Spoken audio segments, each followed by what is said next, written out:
During the late 80s and early 90s, every kid in the world wished for a Nintendo. But in the end, what you were actually wishing for was the chance to play Super Mario Bros., just like everyone did. In my neighborhood, we were mostly all lucky enough to get one. Some got the most popular Nintendo, that came as a gray and big plastic box. But some had an Asian version with black and red colors. Cartridges could be shared with the right devices. And summers weirdly stopped being the perfect opportunity to be out in sunny afternoons. We would rather have been couch potatoes fighting to save virtual princesses from lava lakes and the jaws of a dinosaur turtle-like creature. Yeah, those were the days. We didn't care if we lost, we'd try again the next day. Naturally, Nintendo would capitalize on the huge success of its console.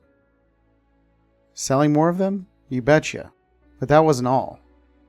They would have to come up with a way to keep selling, and not necessarily more games. They were called accessories, and if you had one, you increased your popularity. It was that simple.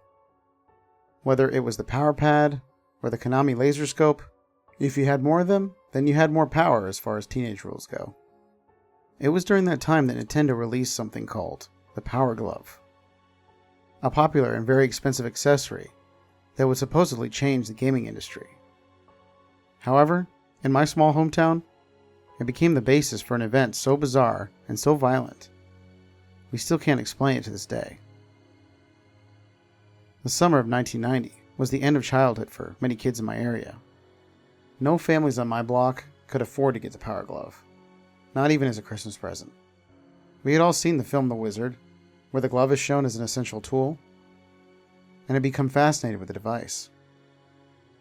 I remember Charlie, one kid at my school, saying he had tried on the Power Glove during vacations at his wealthy cousin's house. He said it was the coolest thing he had ever used in his life. No one even knew what game he played. It didn't matter. When Charlie told the story, Casey, one of the kids that lived in my neighborhood, was there in the group. He was this extremely thin, small boy with huge glasses. My group of friends and I always went by his house riding our bikes, and I feel very ashamed to admit, actually laughed at him all the time because he couldn't get on his little red bike. He rode a few feet and fell on the ground all the time. Even though we were kind of bullies, he was always around us when our attention went from biking to gaming. It's not that he was part of the group, he was younger than us. But whenever we discussed cheats, he always had something to say. His dad bought him used copies of Nintendo Power magazine, and he shared those with us. He wasn't a cool kid, but we liked him enough to acknowledge his presence. The only times he wasn't very vocal was when his big brother was present in the schoolyard. Upon a few times, we learned how Casey's brother affected him. From his posture to his voice, everything changed in Casey. The kid feared his brother big time. The day Casey heard about the Power Glove, he skipped classes and went home. Even though he was one grade below us, we heard teachers chatting about his absence. They even asked us if he'd gone home with us the day before. The next day, things got back to normal, sort of. We heard Casey's dad was somehow going to find a Power Glove for him. That man did everything for his kids. Those of us who knew Casey understood that he would be the first one in our neighborhood that could probably get a Power Glove. Weeks went by, and every chance we got, we asked Casey if his dad had found him one. He always said no and lowered his head, until one day we couldn't ask him anymore because he stopped coming to school. Naturally, we knew we had to grab our bikes and go right over to Casey's house after school. Once we got there and knocked on the door, his mother didn't even see how many we were before telling us Casey was in his room with that damn Nintendo. We assumed we had her okay to go up into the room, where we knew Casey was trying out the Power Glove.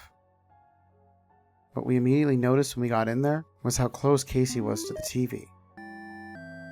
We asked him about the Power Glove, and he said he was still trying to figure out how the damn thing worked.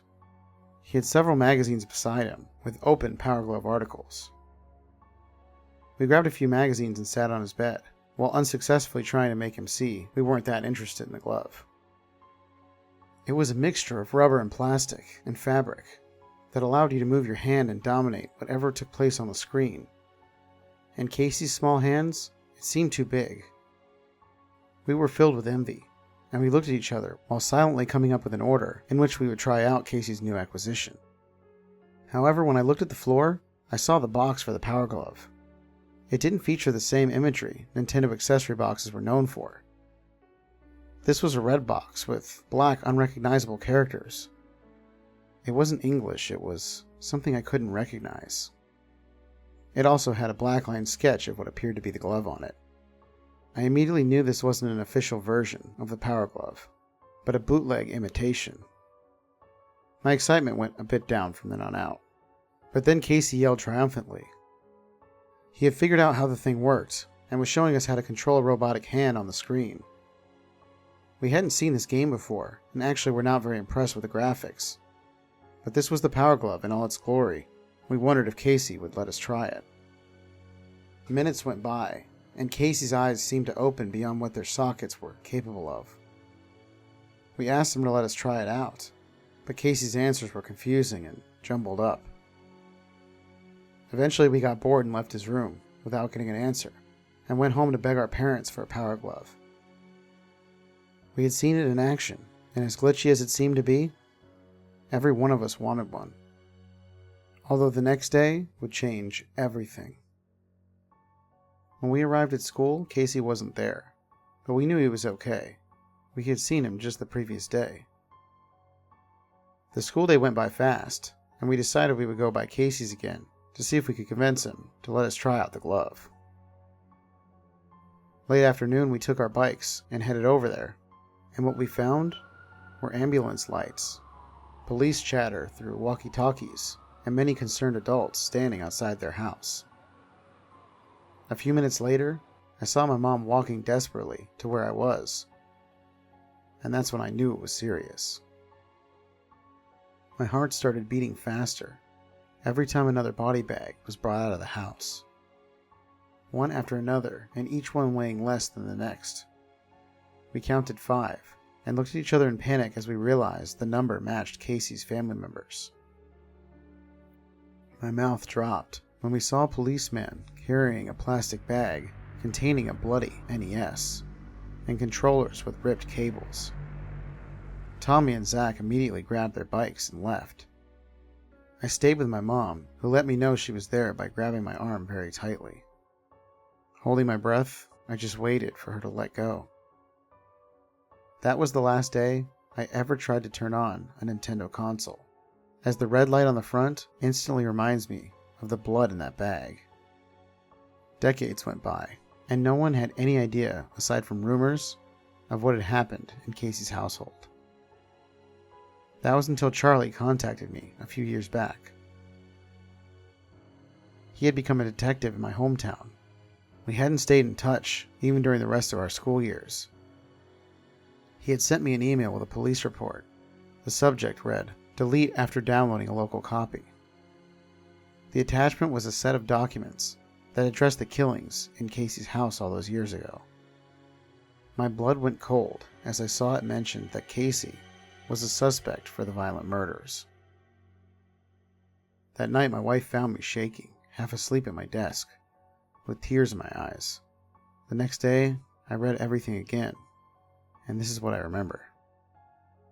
Apparently his mother and father, Linda and James, were found in their bed, their arms at their sides, and their hands holding each other, with their bodies face up. Above their neckline, there was almost nothing to identify. The heads were there, but nothing connected them to the body. Their throat area was crushed. The position of each body and cause of death were eerily similar. Casey's brother Max had been found in the shower. The water wasn't running. His body was slumped over in a weird position that left his face exposed. His mouth had been stuffed with soap. But it wasn't just one bar. The autopsy report described a total weight of 5 pounds of soap extracted from his throat, stomach, and mouth. The report also read that the portion of soap visible in Max's mouth had strange markings in the forms of select and start. Casey's little sister, Megan, was just a few years old. She had been found wrapped in so much plastic wrap, policemen failed to notice that the package put in the freezer actually contained a dead child's body. A ribbon made with cable was found protecting the package. The child's hands had been holding a Nintendo controller while she was being wrapped up. Lastly, there was Casey. He had been found at the bottom of the stairs. No visible harm to his body. He was just unresponsive when policemen broke inside. Cause of death was severe trauma to the chest. The confirmed theory was Casey punched himself in the chest repeatedly with his right hand that had the power glove on.